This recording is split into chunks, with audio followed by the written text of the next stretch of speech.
Assalamu alaikum everyone, I am Fiza Tahir and this is Learners Academy. Today we have our lecture 6, that is treatment of anxiety disorders.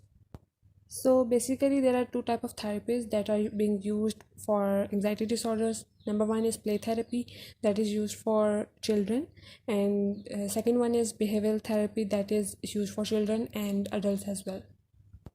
जैसे मैंने बताया आप लोगों को कि जो प्ले थेरेपी वो बच्चों के साथ यूज़ की जाती है, ठीक है। तो इसका मेन पर्पस ये है कि बच्चे गेम्स में ज़्यादा ठीक तरीके से रिस्पॉन्स दे सकते हैं एज़ कम्पेयर टू टॉकिंग, ठीक है। बातों में उनका इतना नहीं ध्यान होता और इतना फ्रिक्वेंटली वो बोल भी नहीं पाते, और ख़ास तौर पर उन लोगों के लिए जो वर्बल रिस्पॉन्सेस बहुत कम देते हैं, ठीक है। तो प्ले थेरेपी में बच्चों के इमोशंस और उनका अनरिजॉल्व जो ट्रॉमाज है ना, उनको असेस किया जाता है। बेसिकली जो थेरेपिस्ट है वो बच्चे की मदद कर रहा होता है, ठीक है। उसको हेल्प कर रहा होता है कि वो अपने इमोशंस को एक्सप्लोर करे और अपने अनरिजॉल्व ट्रॉमा को किस तरह से उसने डील करना है, उसके लिए कोपिंग मैकेनिज़म्स बताता है, ठीक है। तो ये काफ़ी साइकियाट्रिस्ट, साइकोलॉजिस्ट, बिहेवियर और ऑक्यूपेशनल थेरेपिस्ट भी यूज़ करें, फिजिकल थेरेपिस्ट और सोशल वर्कर्स भी प्ले थेरेपी को यूज़ करते हैं। और जो बिहेवियर थेरेपीज़ हैं वो भी बच्चों के लिए भी यूज़ की जाती हैं, ठीक है। जैसे बच्चों के बिहेवियर्स को मॉडिफाई करने के लिए एक हम यूज़ करते हैं, बहुत एक इम्पॉर्टेंट एक टेक्निक है जिसको टोकन इकोनॉमी कहते हैं, ठीक है।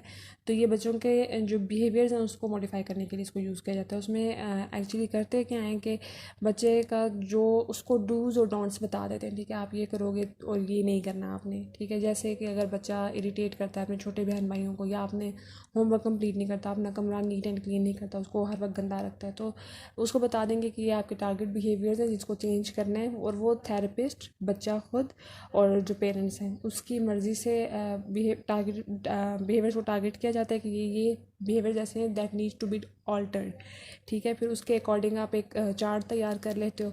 उसमें यह है कि अब किया ये जाता है कि आप बता देते हो कि अगर आपने फॉर एग्ज़ाम्पल आपने 10 बिहेवियर जो आपके टारगेटेड थे, अगर आपने उनको एट अ टाइम आपने अगर एट अ टाइम नहीं, मतलब आप एक वीक का टाइम देते हो, ठीक है। उसमें आप बता देते हो कि आपने इन दिनों में इन सब चीज़ों को आपने फॉलो करना है।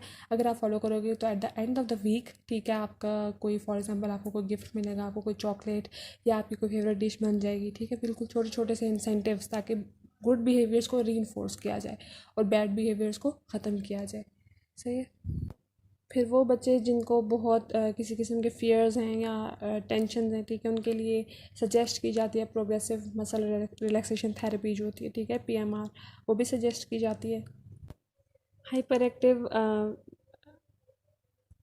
और अटेंशन डेफिसिट और ADHD का एक कॉम्बिनेशन हम देख लेते हैं, ठीक है। ADHD एक बहुत कॉमन एक बिहेवियरल डिसऑर्डर है जो कि आजकल डील किया जाता है, एक मोस्ट कॉमन डिसऑर्डर, ठीक है। साइकोलॉजिस्ट, साइकियाट्रिस्ट ये इसको डील कर रहे हैं, और चाइल्डहुड डिसऑर्डर है, सही है।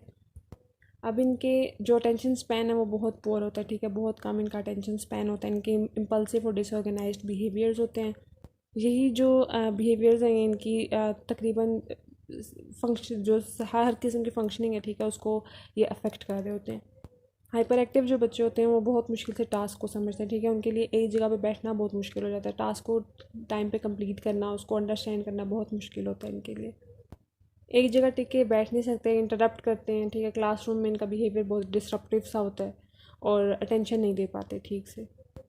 हाइपर एक्टिव चिल्ड्रन जो होते हैं उनकी जो सोशल एडजस्टमेंट है वो भी बहुत पुअर होती है। अब ADHD के साथ जो बच्चे आते हैं ना, वो एक वीक में बहुत अच्छी इंप्रूवमेंट दिखाएंगे, ठीक है। ऐसे लगेगा जैसे इनके बिल्कुल नॉर्मल बच्चों जैसे बिहेवियर्स हैं, लेकिन अगले वीक में एक वर्स्ट कंडीशन इनके सामने आती है। इनको ट्रीट करने के लिए थेरेपी के साथ साथ कुछ ड्रग्स जो कि इनके ब्रेन को, ठीक है, स्टिमुलेट करती हैं, या इनके जो एनर्जाइज बिहेवियर है उसको स्टिमुलेट करती हैं, उसके लिए ये कुछ ड्रग्स भी रिकमेंड करते हैं, जैसे एम्फेटामिन और कैफ़ीन। ये जो दो एम्फेटामिन और कैफ़ीन है ना, ये हेल्प करती हैं उसे हाइपर एक्टिव बच्चे को काम करने में। लेकिन अब बहुत ज़्यादा भी अगर एंटी एंग्जाइटी ड्रग्स आप यूज़ करते हो तो उसके भी कुछ साइड इफ़ेक्ट्स आते हैं, और सीरियस किस्म के साइड इफ़ेक्ट्स आते हैं, जिनमें आपका लिवर डिसऑर्डर आ जाता है, या आपकी जो ग्रोथ है वो फिर सप्रेस हो जाती है।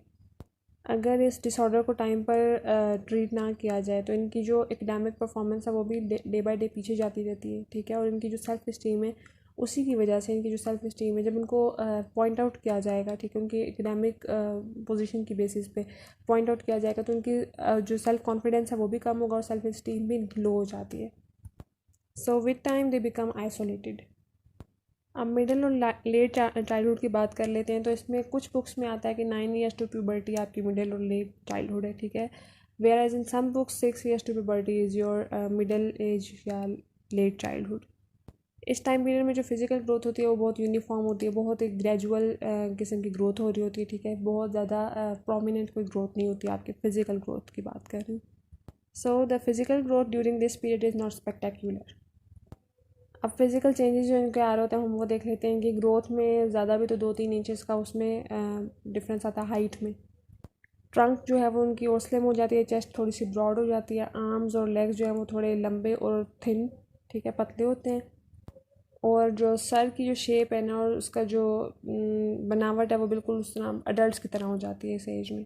तो हाइट का जैसे मैंने पहले भी बताया कि इस मिडिल एज में या लेट चाइल्डहुड में आपकी 2 to 3 इंचेस आपकी सिर्फ बढ़ती है। परमानेंट टीथ जो आपके होते हैं, ठीक है, वो भी आपके निकल आते हैं। और जो वेट की अगर बात की जाए तो एवरेज वेट जो गेन करते हैं ना इसमें वो 7 pounds है, गर्ल्स भी और बॉयज़ भी। इस एज में इनकी जो फिज़िकल डेवलपमेंट है ना इनकी न्यूट्रिशनल इनटेक पे बहुत ज़्यादा डिपेंड कर रही होती है। अब आपका जो फिज़िकल डेवलपमेंट है वही आपकी एकेडमिक अचीवमेंट को भी इन्फ्लुएंस कर रहा होता है, सोशल स्किल्स आपकी, आपका सेल्फ कॉन्सेप्ट जो है, ठीक है, इन चीज़ों को ये आपकी फ़िज़िकल डेवलपमेंट इन्फ्लुएंस करती है। अब इनकी हेल्थ प्रॉब्लम्स क्या आते हैं, ठीक है, मिडिल एज में या लेट चाइल्डहुड में, वो हम देख लेते हैं। एक तो ये कि इनका ज़्यादातर ये बच्चे बीमार नहीं होते, ठीक है। इनका जो मोस्ट कॉमन जो डिज़ीज़ है वो कोल्ड ही होती है, ठीक है। लेकिन जैसे जैसे आपका जो सोशल इंटरेक्शन है वो ज़्यादा होता जाता है तो so you get more prone to more disease, ठीक है। और दूसरा ये कि इनका जो दूसरा हेल्थ प्रॉब्लम आता है वो ये कि जिसकी कोई वैक्सीन भी नहीं है, वो है डेंटल कैविटीज़ या टूथ डिके। थर्ड जो इनका हेल्थ प्रॉब्लम आता है वो ओबेसिटी है, ठीक है, जिसको हम फैटनेस भी कहते हैं। वो भी चिल्ड्रन में कॉमन होती है थोड़ी सी। और जो एज रेंज है जिसमें कॉमन है वो 6 to 11 years ओल्ड है। इसके अलावा रिस्पिरेटरी इश्यूज़ या इन्फेक्शंस जो हैं वो भी थोड़े इनके कम होते हैं, ठीक है। माइग्रेन या जो नियर साइटेडनेस है वो भी इनमें इतनी कॉमन नहीं है। इंजरी जो है वो बहुत कॉमन मेडिकल प्रॉब्लम है इस एज के बच्चों में। उसके अलावा गला ख़राब, बेड वेटिंग या ईयर इन्फेक्शन जो हैं वो भी कॉमन होते हैं इस टाइम पीरियड में। इस टाइम पीरियड में आपकी जो विजन है उसका भी थोड़ा सा इश्यूज़ आ रहे होते हैं। एक्सीडेंट्स की अगर बात की जाए तो एक रिसर्च के अकॉर्डिंग बॉयज़ में ज़्यादा ये चीज़ कॉमन है, ठीक है, बॉयज़ से ज़्यादा एक्सीडेंट्स होते हैं एज़ कम्पेयर टू गर्ल्स। और दूसरा ये कि सेकेंडरी स्कूल के जो स्टूडेंट्स हैं उनमें भी जो इंजरीज़ हैं वो ज़्यादा आ रही होती है स्पोर्ट्स की वजह से। अब मिडिल हुड के जो डेवलपमेंटल टास्क हैं उनको हम एक दफ़ा देख लेते हैं। उसमें ये कि आपकी कुछ लर्न करना होता है आपको, फिज़िकल स्किल्स जो आपके ऑर्डिनरी गेम्स में रिक्वायर होती है। उसके अलावा आपका एटीट्यूड टुवर्ड्स योर सेल्फ, ठीक है, आपकी अपनी ग्रोथ की तरफ या आप सेल्फ कॉन्सेप्ट जिसको कह सकते हो। फिर आप लर्न करते हो कि आप किस तरह से अपनी एज फेलोज़ के साथ आपने उठना बैठना है, आपका अपना जो जेंडर है वो क्या है और आपका सेम जेंडर्स के साथ आपका क्या बिहेवियर है या ऑपोजिट जेंडर्स के साथ क्या बिहेवियर है। सोशल रोल को आपने पहचानना होता है, अपने अंदर ये स्किल्स डेवलप करनी होती हैं, रीडिंग की, राइटिंग की, कैलकुलेटिंग की। मोरल्स और वैल्यूज़ को आपने सीखना होता है। एवरीडे लिविंग में जो आपको स्किल्स या कॉन्सेप्ट्स आपके बहुत ज़रूरी हैं आपको वो सीखने होते हैं। पर्सनल इंडिपेंडेंस आप अचीव कर लेते हो इस टाइम पीरियड में। अदर दैन दैट आपको ये भी पता चल जाता है कि सोशल ग्रुप्स की क्या एक इम्पॉर्टेंस है। इंस्टीट्यूशंस में अगर आप जाना है तो आपकी उसमें किस तरह के एटीट्यूड्स होने चाहिए, ठीक है। इस एज में आपके 3 कॉन्सेप्ट्स बहुत इंपॉर्टेंट होते हैं। एक तो सेल्फ कॉन्सेप्ट, एक self awareness and the third one is self esteem. Self conception को आप देख लेते हैं वो क्या है कि आपका अपने बारे में क्या कॉन्सेप्ट है, ठीक है। आप अपनी किस तरह से आप खुद को कंट्रोल कर सकते हो, अपने इमोशंस को किस तरह से आप रेगुलेट कर सकते हो। फिर इसमें 2 इंपॉर्टेंट कॉन्सेप्ट भी आ जाते हैं, एक रियल सेल्फ और एक ideal self. What you want to be, ठीक है, और आप क्या हो, ठीक है, that is your real self. और what others want you to be, ठीक है, that is your ideal self. अब सेल्फ कॉन्सेप्ट में भी आपके कुछ आ जाते हैं। तो सेल्फ अवेयरनेस आ जाता है। सेल्फ अवेयरनेस जो है ना वो आपका स्लोली ग्रो करता है, ठीक है। सेल्फ अवेयरनेस वाली जो आपके टाइम पीरियड है वो आपका इन्फेंसी का टाइम पीरियड है, ठीक है, जिसमें आपका जो मेन फोकस है वो आपका अपना आप होता है, ठीक है, योर ऑन सेल्फ और आपके अपने एक्शंस, ठीक है। फिर सेल्फ रिकॉग्निशन जो है आपका आ जाता है, वो ग्रो होता है 18 मंथ्स के एज में, ठीक है। That is your self recognition, जिसमें आप अपने आप को, जिस तरह टॉडलर है वो अपने आप को शीशे में देखना शुरू करता है, उसको पता चलता है कि मैं ऐसा दिखता हूँ। और आपने देखा होगा कि बच्चों को जब शीशे के सामने खड़ा करो तो वो किस तरह खुश खुश होकर खेल रहे होते हैं अपने आप को शीशे में देखते हुए। फिर सेल्फ डेफिनेशन है। सेल्फ डेफिनेशन में आपकी एज आ जाती है 3 ईयर्स की, ठीक है। इसमें आपको पता चल जाता है कि आप किस तरह के दिखते हो, आपके बॉडी पार्ट्स कौन कौन से हैं, थोड़ा बहुत पता चलना शुरू हो जाता है आपके एक्सटर्नल जो बॉडी पार्ट्स हैं, ठीक है। अब सेल्फ कॉन्सेप्ट की डेवलपमेंट में ना आप कुछ बिहेवियर जैसे हैं, कुछ चीज़ें ऐसी हैं जो ये लर्न करना शुरू करते हैं। एक तो ये कि इनकी जो सेल्फ अंडरस्टैंडिंग है वो थोड़ी सी एक्सपेंड हो जाती है, कि ये चीज़ लर्न करना शुरू कर देते हैं कि what it means to be a friend और अ टीममेट। फिर ये कॉम्प्लेक्स रिलेशनशिप्स को भी समझना शुरू कर देते हैं, फैमिलीज़ को, ठीक है। और रोल्स, अपने फैमिली के रोल्स और क्या उन्होंने रूल्स सेट किए हैं उनको भी थोड़ा सा अंडरस्टैंड करना शुरू कर देते हैं। अपने बिहेवियर्स को भी समझना शुरू कर देते हैं कि क्या चीज़ सोशली अप्रूव्ड है और क्या चीज़ इनको करनी है, क्या नहीं करनी। मोरल वैल्यूज़ इनको समझ आने लग जाती हैं। अब सेल्फ इस्टीम का जो कॉन्सेप्ट है उसमें क्या है कि बच्चे की जो सेल्फ इस्टीम है वो उनकी अपनी जजमेंट है कि क्या चीज़, उनकी क्या एबिलिटीज़ हैं, क्या कैपेबिलिटीज़ हैं, किस चीज़ में वो अपने आप को ठीक से प्रूव कर सकते हैं, क्या चीज़ उनको इन्फ्लुएंस करती है। That is their self esteem. अब कॉपर स्मिथ ने एक बात कही थी, ठीक है। उसने बताया था कि आपका जो बच्चे का जो सेल्फ इमेज है ना वो 4 क्राइटेरियाज के ऊपर डिपेंड करता है। एक तो सिग्निफिकेंस, कि किस तरह से वो क्या वो वाले काम करेगा कि जिससे उसको फीलिंग ऑफ लव्ड आएगा, ठीक है, फीलिंग ऑफ बीइंग लव्ड, या लोग उसको सोशली अप्रूव करेंगे, ठीक है। कॉम्पिटेंस के कौन से अपने टास्क उसमें परफॉर्म करना है कि जिनमें वो कॉम्पिटेंट है। थर्ड वन इज़ विर्चू, ठीक है, अपने मोरल और एथिकल स्टैंडर्ड्स को देखना, उनको अटेन करना। और फिर पावर, ठीक है।